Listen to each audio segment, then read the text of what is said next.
What if I told you Tom Cruise finally revealed the one woman he truly loved? And it's not who you think, not Nicole, not Katie. This name will shock you. From secret relationships and behind-the-scenes manipulation, to heartbreak, obsession, and a connection he never got over. This is the real story the cameras never caught. Stay with me, because once you hear who it is and what she endured, you'll never look at Cruise the same way again. Tom Cruise's story isn't just about movies and fame. It's about survival. Born Thomas Cruise, met Father IV in Syracuse, New York, on July 3, 1962. He didn't come from glamour. He came from grit. His childhood was filled with turbulence, constant mood, a domineering father, and a mother trying to keep it all together. By 18, Tom had already cycled through 15 schools. That instability didn't break him. It made him adaptable. A loner by necessity, he learned how to read a room fast, how to shift, how to disappear into role. But it was a tiny school play in Ottawa at just 10 years old where something clicked. A spark ignited. One he wouldn't truly chase until years later. That journey wasn't linear. At 14,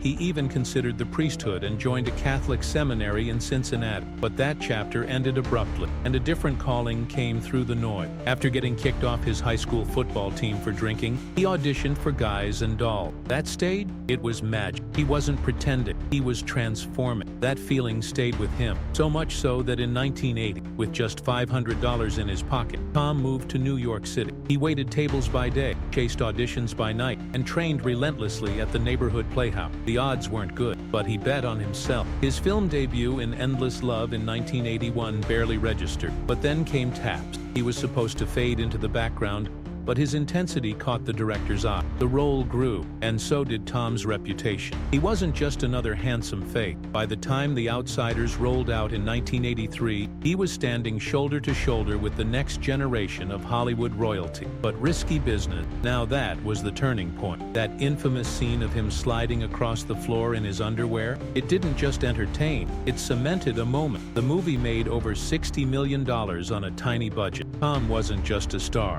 he was a phenomenon. But fame wasn't enough. He trained harder, worked longer, and prepared with intensity most couldn't match. He color-coded script, listened to recordings while pacing, doing everything possible to overcome the dyslexia that once crippled his confidence. His learning struggle became his weapon, and when Footloose was offered to him in 1984, he stunned Hollywood by turning down a $2 million paycheck to star in a fantasy film. Legend. It bombed. Critics pounced. But Tom didn't flinch, because the very next move changed everything. Top Gun in 1986 launched him into orbit. Maverick wasn't just a role, it became a cultural symbol. The film earned $176 million and turned Tom into the face of America's bold, untouchable cool. Recruitment for the Navy soared. Suddenly, everyone wanted to fly jet, wear aviators, and walk like him. But instead of coasting, Tom shifted again, this time into deeper waters with Martin Scorsese's The Color of Money. He held his own next to Paul Newman, who won an Oscar for the role. Tom didn't win that night, but he won respect, the kind that said, "This guy's more than charisma." In 1988, Rain Man arrived, and while Dustin Hoffman soaked up the spotlight, Tom carried the film's emotional heart. That famous scene where he flips out in the car, pure improvisation. The shocked reaction in the phone booth, real. The pain in his eyes during the reading of the will, devastating. These weren't just performances, they were windows into his truth. And then came 1989, born on the 4th of July. No sunglasses, no speed, just a man in a wheelchair, torn by war. Tom disappeared into the role of Ron Kovic. The commitment was intense, training in a wheelchair for months. He pushed himself emotionally to the edge. The reward? $162 million at the box office and his first Oscar nomination. He had crossed over from heartthrob to heavyweight. Then love came, or so it seemed. On May 9, 1987, Tom married actress Mimi Rogers. She was confident, mysterious, and deeply involved in Scientology, a path she'd followed since childhood. For her, it was more than a belief system. It was a way of life, and through her, Tom found something that claimed to offer what nothing else had: understanding. He had struggled with dyslexia since age 7. Reading terrified him. He called himself functionally illiterate at one point, but Scientology offered him what no teacher, no doctor ever had: a solution. He embraced its method, and according to him, it worked. "I wouldn't be where I am without it," he later said, while promoting Jack Reacher 2 in 2016. It wasn't just a religion to him, it was salvation. And somewhere in all of that, the chaos, the spotlight, the rejection, the glory, was her, the woman no one knew about, the one he still speaks of with a softness in his voice. When asked why he waited so long to reveal the truth, his answer was chilling in its simplicity. Because I wasn't ready. But now he is, and the world, it seems, is finally ready too. It all started with a chef's masterpiece that no one showed up to enjoy. L. Ron Hubbard's personal chef had spent hours crafting an elaborate meal, a gesture meant to honor high-ranking guests. But when the team finally arrived, 4 hours late, they went straight to their rooms without a word. Tom Cruise might have been able to overlook it, but David Miscavige, he was livid. That one moment, silent plates and empty chairs, said everything about the underlying tension brewing between two titans of the church. Power struggles don't always start with argument. Sometimes they start with a cold dinner. By 1999, cracks had started to show. Cruise, who had already immersed himself deeply into the church,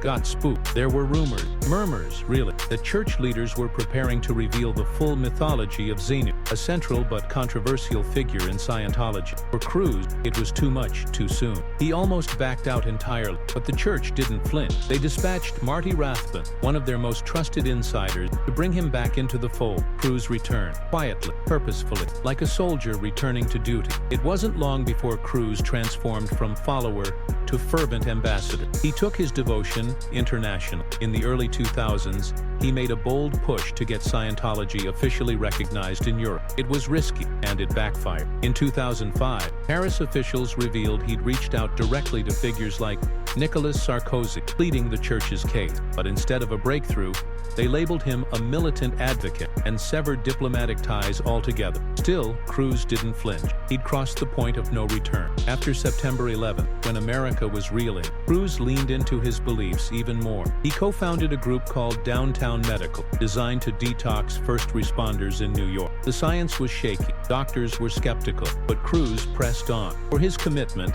David Miscavige awarded him the Scientology Freedom Medal of Valor in 2004. To the church, he wasn't just a supporter anymore. He was a champion, and champions recruit. According to ex-Scientologist Paul Haggett, Cruise tried to bring in some of the biggest names in the industry. James Packer, the Beckham, Jada and Will Smith, even Steven Spielberg. These weren't idle conversations at Hollywood parties. These were deliberate, orchestrated efforts to intertwine power and faith. Hollywood and religion weren't just overlapping. They were merging, and Cruise was the architect. That same devotion shaped his life on screen and off. In the late 90s, while working on Eyes Wide Shut, Cruise again pulled away from the church, just briefly. He was promised deeper truths about Xenu, but struggled with the secrecy and intensity. But like always, he returned. He always did. His love story with Nicole Kidman seemed pulled from a fairy tale. They met on the set of Days of Thunder in 1990. Tom was 28, Nicole 23. Their chemistry was electric. Less than a year after his divorce from Mimi Rogers, he and Nicole were married on Christmas Eve in the snow-covered hills of Telluride, Colorado. It was romantic, spontaneous, and hopeful. Nicole would later reflect, "I was so young. I look back now and think, what was I doing?" But in that moment, she was all in. She wanted to start a family right away. But fate dealt them a harsh blow. Nicole suffered an ectopic pregnancy, emotionally and physically devastating. The loss was crushing. In the wake of that heartbreak, they turned to adoption. First came Isabella in 1992, then Connor in 1995. For a while, they were the picture of Hollywood perfection. The kids traveled with them, movie sets became home, and the bond seemed unbreakable. They worked together too, Far and Away in 1992, a sweeping drama that cost $60 million and made double that. But their second collaboration, Eyes Wide Shut, was something else entirely. Stanley Kubrick's psychological thriller stretched over 2 years of filming. It was isolated. Kubrick blurred the lines between fiction and reality, pulling from their real marriage to feed the character. Nicole later recalled them go-karting at 3 a.m. just to decompress. Kubrick passed away 4 months before the film's release, leaving behind a masterpiece and a mystery. But all wasn't as it seemed. The pain of that early pregnancy loss never quite left them. Nicole would later admit it was incredibly traumatic. They coped, they healed, at least outwardly. Their family looked different than planned, but it was there until it wasn't. In February 2001, Cruise filed for divorce. Nicole was blindsided. Reports claimed she was 3 months pregnant when it happened, but she later miscarried. The split was fast. Within 6 months, it was final. The kids stayed with Tom in Los Angeles. Nicole returned to Australia. The fairy tale was over. In the years that followed, the distance between Nicole and the children grew. By 2012, insiders said Bella and Connor were closer to Katie Holmes, Tom's new wife. than to their adoptive mother. Bella once said, "I love Mom. She's great. I talk to her." But the closeness had eroded. Nicole had envisioned a very different life when she married Tom. While her private life unraveled, her career soared. She poured her heartache into the hours, delivering a performance so raw it earned her an Oscar. The world stood and cheered, unaware she was quietly grieving offstage. Years later, she admitted the experience changed her deeply. "Maybe I've become more guarded," she said, "but I try to stay open." Back in 1992, audiences saw a new side of Tom Cruise when he went head-to-head with Jack Nicholson in A Few Good Men. That final courtroom scene, "You can't handle the truth," became iconic. The film made over $243 million. Cruise proved he wasn't just charming, he had grit. Then he shocked everyone in 1994 by becoming Lestat, the alluring vampire in Interview with the Vampire. Critics doubted him. Even Anne Rice, the book's author, protested. But when the film hit, she admitted she was wrong, publicly. She even bought a full-page apology. That's how good Cruise was. By 1996, he had taken control. Mission Impossible was his baby. He produced it, starred in it, and nailed the infamous wire stunt himself. The movie pulled in nearly $500 million. That same year, he gave us Jerry Maguire. No action, just heart. "Show me the money" became a generational catchphrase. And in 1999, just as his marriage teetered and his faith deepened, he delivered one of his most intense performances in Magnolia. As Frank T.J. Mackey, Cruise was loud, raw, unfiltered, and unforgettable. He earned another Oscar nod, proving that sometimes vulnerability speaks louder than volume. Around this time, love came knocking again. On the set of Vanilla Sky, Cruise met Penélope Cruz. The chemistry was undeniable, but they waited until his divorce from Nicole was official. By 2001, they were the new power couple. Red carpets, interviews, vacations. Tom looked happy. For a while, he really did seem reborn. He cooked for her, made her laugh, and dreamed of forever. But Tom Cruise couldn't quite bridge the emotional gap. His relationship with Penélope Cruz, despite the grand gestures and whispered promises, started to erode from within. What the public chalked up to clashing film schedules was,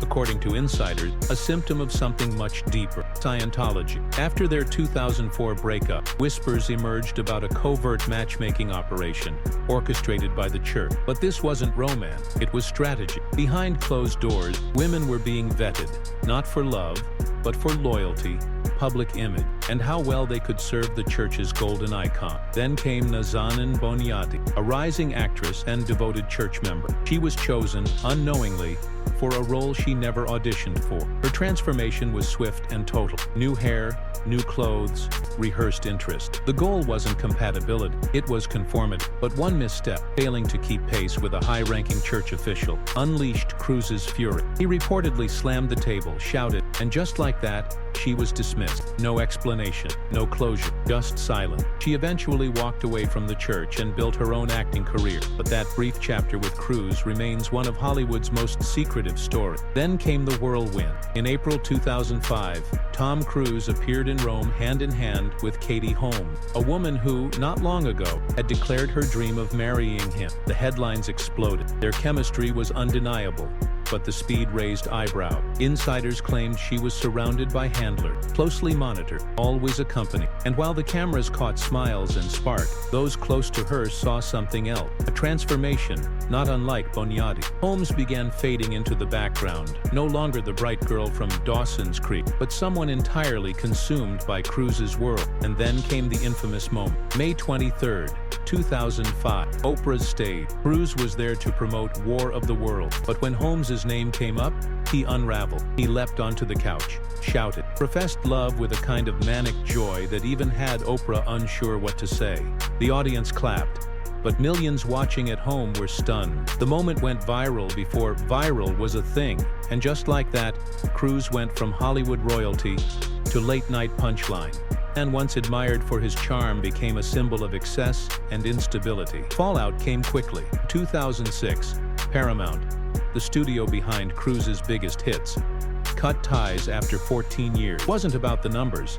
He was still pulling in hundreds of millions. But as Viacom's chairman bluntly stated, Cruise's personal behavior was starting to eclipse his talent. That year, Forbes named him Hollywood's highest-paid actor, with $67 million earned in just 12 months. But it didn't matter.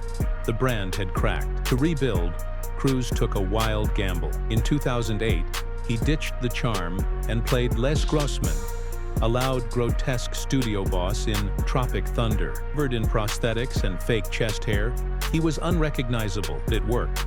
Audiences laughed with him again. The persona shift set the stage for his next act, the reinvention of the action hero. 2011's Mission Impossible: Ghost Protocol. Cruise climbed the Burj Khalifa. No stunt double, no safety net, just a wire and a 2,722-foot plunge. Hollywood hadn't seen anything like it in years. That stunt, and the $700 million it brought in, marked the rebirth of Tom Cruise. He doubled down in Rogue Nation, clinging to a plane during liftoff at 160 miles per hour. Insurance companies balked. The studio had to craft a custom $50 million policy to even shoot the sequence. That wasn't a scene. It was a statement. Cruise wasn't just an actor anymore. He was the spectacle. Even injuries became part of his legend. In 2017, during Fallout, he broke his ankle mid-jump between rooftops. He finished the scene. The injury delayed filming, ballooned the budget by $80 million, and yet he returned ahead of schedule. In 2023, while filming Dead Reckoning, he reportedly cracked ribs and tore his shoulder. Still, he wrapped the movie. Audiences didn't just admire his endurance, they believed in it. Then came Top Gun: Maverick. During a pandemic when most actors raced toward streaming deals, Cruise insisted on theaters. And when the film finally debuted in 2022, it soared. $1.5 billion at the global box office, the year's biggest success. Cruise's cut? Roughly $100 million. Critics hailed it as better than the original. Cannes gave him a standing ovation. He didn't just return. He redefined what a comeback looks like. While the cameras captured the triumphs, something else was unraveling. His relationship with Suri. After Katie Holmes filed for divorce in 2012, reportedly to protect their daughter from Scientology, Cruise confirmed under oath that Holmes planned everything in secret. He never challenged custody. Last public sighting of Cruise with Suri was in 2013. She was 7. By 2024, she had dropped his last name. Now she's known as Suri Noel and is heading to Carnegie Mellon. Some say it's the church's policy of disconnection. Others say it's the price of belief. For all his stunts and success, that silence is deafening. As for Cruise's empire, his financial and luxury profile reads like a billionaire's blueprint. Owned everything from a Gulfstream 4 jet to a Bombardier Challenger, multiple estates in Beverly Hills and Colorado, a Porsche collection featuring rare 911S. His wrist often flashes a Rolex Daytona or an Audemars Piguet Royal Oak. Business-wise, he holds back-end profit stakes in his films, co-produces most of them under Cruise Wagner Productions, and holds sizable equity in stunt tech companies. He's also reportedly insured every stunt with specialty policies, often valued in the tens of millions, to cover not just his life, but delays, injury, and production loss. His greatest financial lesson? Invest in yourself. Others chased endorsements. Cruise bet on control, negotiates for ownership, takes physical risks others avoid, and reinvests into spectacle. He's not just an actor. He's a brand, a daredevil, a ghost in the sky. Somehow at 62, Tom Cruise remains Hollywood's greatest mystery. A man who fell from grace, built his own ladder, and climbed back higher than ever. The question still lingers. What, or who, is he climbing for now? And there you have it. The love story Tom Cruise never wanted the world to know. If you were surprised, hit like, drop a comment, and subscribe for more Hollywood deep dives. Coming up next, shocking truths behind another A-lister's secret heartbreak. You won't want to miss it.